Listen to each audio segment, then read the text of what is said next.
Guys, हमारे समाज में बहुत सारे लोग नपुंसकता से जूझ रहे हैं। बहुत ही कम उम्र में नपुंसकता से जूझ रहे हैं। आज वीडियो में हम जानेंगे कि आखिर कम उम्र में नपुंसकता आने की वजह क्या है। ऐसा क्या कर रहा है पुरुष कि बहुत ही कम उम्र में उसको नपुंसकता जैसी भयानक समस्या जूझना पड़ रहा है।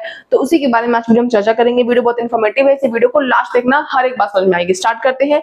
सबसे पहले नपुंसकता को असली मतलब क्या होता है। बहुत सारे लोग तो नपुंसकता को समझ ही नहीं पाते कि नपुंसकता का असली मतलब होता क्या है। तो नपुंसकता का असली मतलब होता है कि जब पुरुष यौन उत्तेजना होने पर भी इंटरकोर्स नहीं कर पा रहा है, चाहे उसको प्री मैच्योर इजैकुलेशन हो जा रहा है, चाहे उसको इरेक्टाइल डिसफंक्शन हो रहा है, यानी कि इरेक्शन बनाने में वो असमर्थ है, या फिर बहुत ही जो उसका सेक्सुअल डिजायर बहुत ही कम है, बहुत ही लो है, तो उस कंडीशन को हम नपुंसकता कहते हैं। आगे लिखा हुआ है कि कम उम्र यानी कि 18 से 35 उम्र, 35 वर्ष की जो उम्र है, ये कोई नपुंसकता वाली उम्र होती है। ये वो उम्र होती है जब इंसान अपनी जिंदगी की मोस्ट फर्टाइल पीरियड में होता है।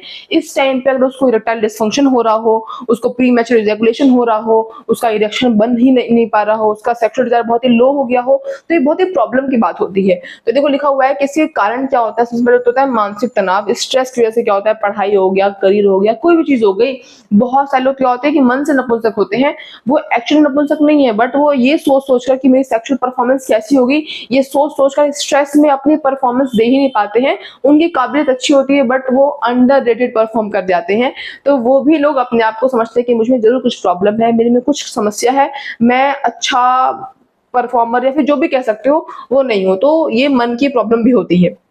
ठीक है, रिलेशनशिप की प्रॉब्लम हो सकती है, परिवार की प्रॉब्लम हो सकती है, टेंशन हो सकता है, अपनी कार्य क्षमता पर उनको भरोसा ना हो, ये भी हो सकता है। जो नेक्स्ट कारण है वो ये है कि एंजाइटी, सेक्सुअल परफॉर्मेंस एंजाइटी, जो कि मैंने अभी आपको बताया कि बहुत सारे ऐसे लोग होते हैं जिनको सेक्सुअल परफॉर्मेंस एंजाइटी होती है। मतलब उनको लगता है कि मैं अच्छा परफॉर्म कर ही नहीं सकता, इतने वो प्रेशर में होते हैं कि प्रेशर के चलते परफॉर्म ही नहीं कर पाते हैं। तो ये भी एक कारण होता है। तो पहली बार तो अपने जो अपने अंदर आपके डर है, जो शर्म है, जो झिझक है, उनको साइड रखो, वरना आपको ये प्रॉब्लम आएगी ही आएगी।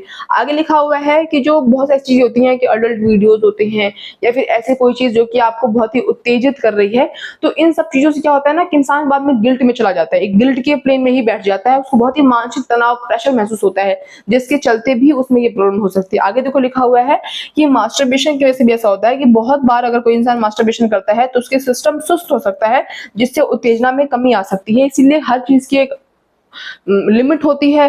किसी भी चीज की अगर अति हो रही है तो वो अच्छी नहीं होती है। अगर मास्टरबेशन आप बहुत ज्यादा कर रहे हो, उसको आपको मास्टरबेशन की लत लग गई है, तो ये बहुत ही प्रॉब्लमेटिक सिचुएशन हो सकती है। आगे लिखा हुआ है नींद की कमी, कम नींद से टेस्टोस्टेरोन हार्मोन का प्रॉब्लम हो सकता है, यानी कि टेस्टोस्टेरोन हार्मोन घट सकता है, जिससे आपको थकावट हो सकती है, चिड़चिड़ापन हो सकता है, कमजोरी हो सकती है, और आपको लग सकता है कि मैं मतलब अब किसी काम का नहीं बचा।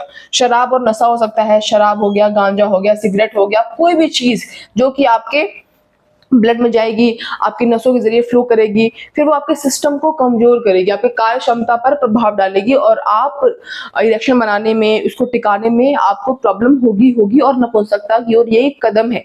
इसीलिए इन सब चीजों को अवॉइड करना चाहिए। आगे लिखा हुआ है मोबाइल या लैपटॉप पर घंटों बिताना, ये स्क्रीन टाइम भी आपके टेस्टोस्टेरोन घटाता है, जो कि नपुंसकता कारण बन सकता है। आगे लिखा हुआ है खराब खान पान।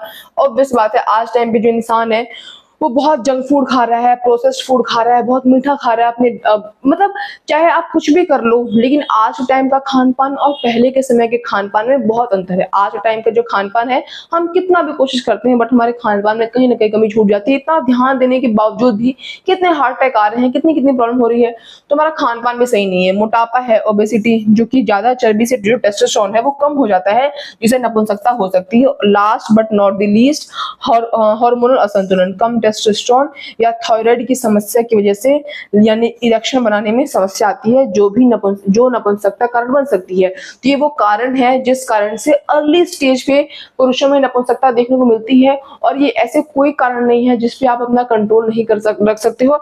आप इनको सुधार सकते हो। आप चाहो तो अपनी डाइट में अश्वगंधा वगैरह भी ऐड कर सकते हो, अश्वगंधा म्यूसली ऐड कर सकते हो। आप कुछ ऐसी चीजें होती हैं जो कि आपको डाइट में, अगर आप उसको इंक्लूड करो, अखरोट इंक्लूड कर सकते हो, लहसुन का सेवन कर सकते हो। वो कुछ चीजें मैं टाइप भी कर दूंगी, वहां जाकर परचेज करना, जो कि आपकी प्रॉब्लम को समझेगी, आपके टेस्टोस्टेरोन के लेवल को इंप्रूव करेगी, आपके स्पर्म काउंट को इंप्रूव करेगी, स्पर्म की ओवरऑल हेल्थ को इंप्रूव करेगी। आप चाहो तो वहां से परचेज कर सकते हो। तो आज की इस वीडियो में बस इतना ही, मिलेंगे नेक्स्ट वीडियो में, तब तक बाय गाइज।